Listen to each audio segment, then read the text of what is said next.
Hello everyone. Today we are going to learn how to use a VLOOKUP formula and fill up the desired information by using the major sheet towards the sample sheet. So guys, here is our major sheet और हमारी second sheet में हमारी sample sheet है जिसके अंदर हम working करेंगे और आपको सिखाएंगे कि किस तरीके से आपने वर्क VLOOKUP फॉर्मूला यूज करना है। सो VLOOKUP फॉर्मूला यूज करने के लिए सबसे पहले आपको is equal to sign face करना होता है। Then you have to write the VLOOKUP and opening bracket, then select the lookup value. Then Google is going to help you out how to use it. तो आप लोग देख रहे होंगे कि यहाँ पे वो आपको हिंट दे रहा है कि आपने टेबल अरे चूज करनी है। टेबल अरे बेसिकली होती है हमारी मेजर शीट। मेजर शीट में जैसे हमने यहाँ पे सिंगल आइडेंटिटी वैल्यू ली है जो यूनिक होती है, जो कि हमारे पास रोल नंबर था, हमने यहाँ पे रोल नंबर लिया है। सेकंड शीट में भी आपको फर्स्ट जो है वो रोल नंबर से ही सिलेक्ट करना है।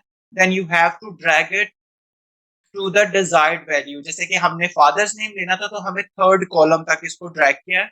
उसके बाद हम डाटा को एंड तक सिलेक्ट कर लेंगे। यहाँ पे भी आप लोग चेक कर रहे होंगे कि 3C आ रहा है विच इज कॉलम 3। तो इधर आपने प्लेस करना है comma, then you have to write the desired column which is 3, then comma.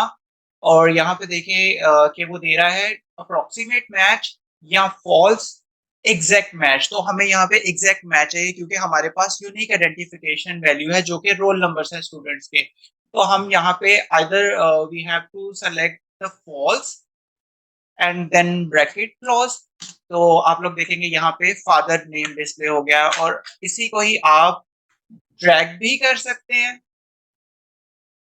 तो वो पूरे सेल में डाटा कॉपी हो जाएगा, फादर्स नेम कॉपी हो जाएंगे। एक दो बार ये 4 कॉलम्स हैं, इसमें हम आपको ट्राई करके दिखाते हैं कि किस तरीके से आप डिफरेंट मेथड से भी VLOOKUP यूज कर सकते हो। एक तो था मैंने ड्रैग से कर लिया।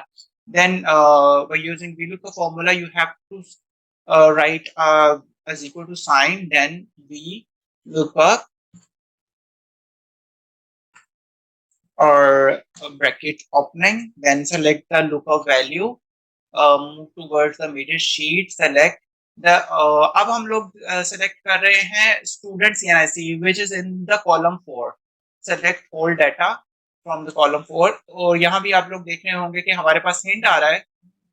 then place a comma here, place a desired column which is 4 and comma again। तो this time I'm not going to select this option. I'm simply write a 0 here, which is the exact match. Then bracket close। और अभी आप लोगों के सामने father name पे मैंने drag कर दिया था, लेकिन अब मैं इसी को as it is copy paste कर देता हूँ तो वो बाय डिफॉल्ट फिल अप कर देगा। For the father CNIC number again we look up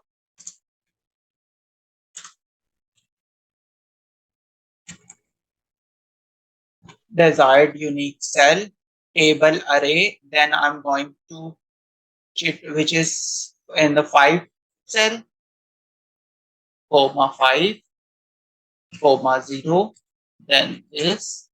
तो आप लोगों ने देखा है कि हमारे पास वो ड्रैग डाउन से वैल्यूज प्लेस कर देता है।